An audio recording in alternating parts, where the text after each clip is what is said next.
finding deals. So in the last section, we talked about markets. Now we're going to talk just a little bit about marketing. And what I want to tell you here is that you need 4 to 5 ways of marketing to try and find deals, particularly if you're new. At this point in my career, most of my deals come from brokers. Brokers are a great way to begin to find deals. Most of the good deals come in through brokers. Remember, I told you that that the investors are more sophisticated, and most of the time they're going to try and sell them through brokers. So you need to build relationships with brokers, at least 2 or 3 in each market, and each in a different office. So I'm going to I put a note here, remember pocket listings. So I want to kind of just tell you a couple things about how listings work in commercial. They're very different than residential. So in commercial markets, the best deals never hit any kind of a listing. They are what are known as pocket listings. Is that a broker finds one or a commercial realtor finds one, and they put the deal in their pocket, and they call all of their best investors, and they pitch that deal to them. Most of the best deals, you're never going to see about them. They are sold by the brokers or the commercial realtors to existing clients.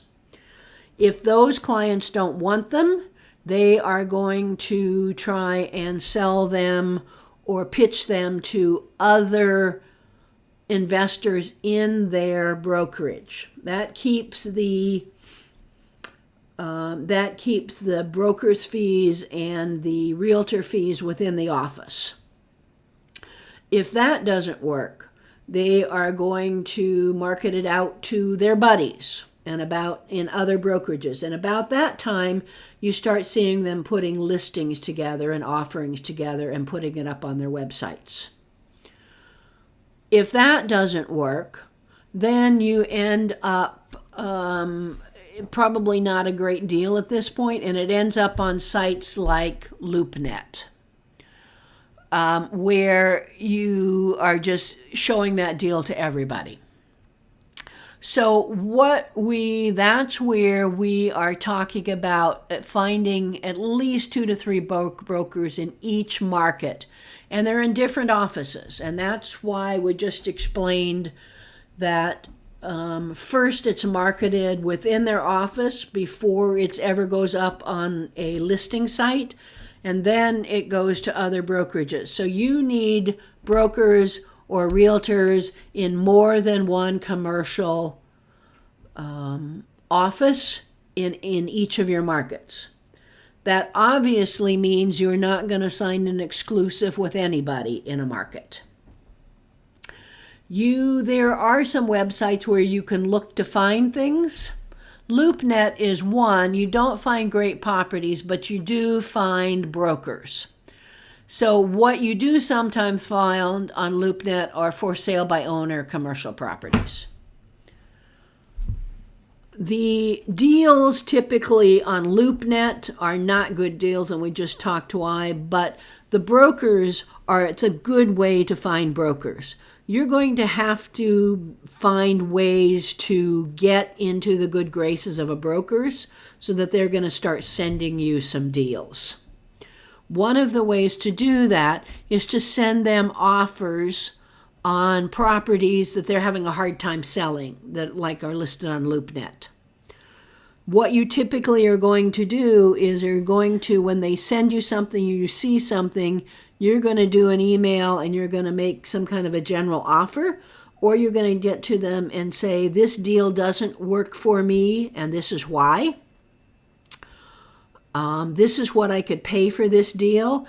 Here is what my buying criteria is. If you have other properties, please send them my way. A lot of these brokers will ignore you on the first couple of emails. or they may send you something that isn't a great listing. The key is, as soon as they send you something, every time they send you something personally, you analyze it and you get back to them. That's how they know you're serious. So one of the places you find good properties for mobile home parks is mobilehomeparkstore.com, and it's the same kind of deal here. Somebody sends you something, there are mobile home park brokers, get back to them. There are self-storage brokers, get back to them.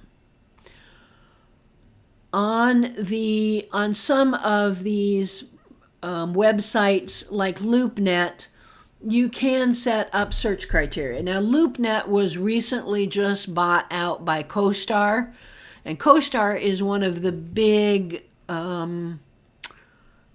companies that does all of the market analysis, all the demographics for all of the markets, and they sell those for a pretty penny to a lot of the big brokerages.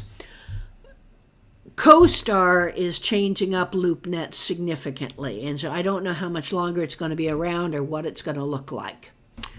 We talked earlier that self-storage, you can also find them listed with businesses or under business brokerages, business websites for sale that way. Okay, here are some other ways to find deals. Mail campaigns. There's a lot of list brokers out there who don't have accurate lists. Their lists are old. They are not the best lists. So frankly, my favorite list broker is Dunhill. And you can tell them you want all of the, that your market is, I'm making this up, is Baltimore. And you want all of the property owners who own properties of 20 to 100 units. And you are going to buy the list by name. And they are not cheap, but you are typically not buying thousands of names either, like you are with residential. Another way to do it is networking. Commercial real estate is really a small, relatively small group, and a lot of people know each other. So your ways is you really need to start getting to know some of the other commercial property owners. When people go to sell commercial real estate, they may list it with a broker. Other things they do is if they want to 1031 exchange something, they're talking to their friends and they're going to swap properties. Or when a lot of the depreciation has gone and they want to increase it again, they can swap properties. They can sell to each other. So places to begin to network to find these are apartment owners associations, property management associations, where you can begin to find people. This networking is an ongoing process. You need to build your commercial network. So just isn't any way around it. And this is not something that happens overnight. So I would start doing that now. If you know the markets you're looking in, then start finding other property owners, ask them if they can pick their brain about a market, talk to property management companies, look at apartment owners associations, etc. Classified ads, you can still look in papers in your markets, in small markets, particularly in small tertiary markets. You are going to see sometimes residential brokers having commercial listings. Relationships with apartment owners, we just talked about that. And here are a couple of organizations that you can look to join or become involved with. All right. I think we talked about this a little bit, but let me just kind of reiterate. This is kind of the last slide in this section, and so I want to just kind of come back and recap. the best way to find deals in commercial is basically with brokers, to find brokers. The second best way to do that is networking and find other apartment owners, other manufactured housing owners that you can begin to get to know and find out what's going on. So working with commercial brokers. We talked about how these are mostly pocket listings. So the first thing you need to do is find the markets you're looking for. Then you're going to do a search to find all the commercial brokers in the area, and you're going to try and find a minimum of 3 to 4 brokerages, and you're going to find and work with one agent in each company. You're going to call and talk to them, ask them what they have, get back to them when they send you something. You have to keep in touch. Every month or so, I'm going to send an email that says, hey, I'm still here. Have you got anything? This is what I'm looking for. You need to build relationships with brokers just like you do with other apartment owners. They need to remember you. They need to have you on their mind when something comes in and give you a chance. One of the ways to do that is to help them, to provide helpful information to them. So if you come across something that they might be useful in your reading, send it to them. If you have somebody who's looking for something in the area that you know, introduce them to this broker. You need to begin to build relationships.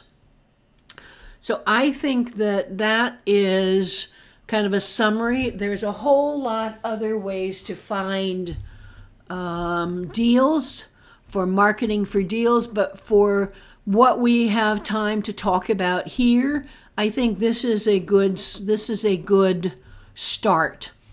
You can get started now by finding and working with brokers in the markets you want to invest in. And on the next section, we're going to be talking about some of those key numbers that you need to be able to understand, to be able to analyze deals.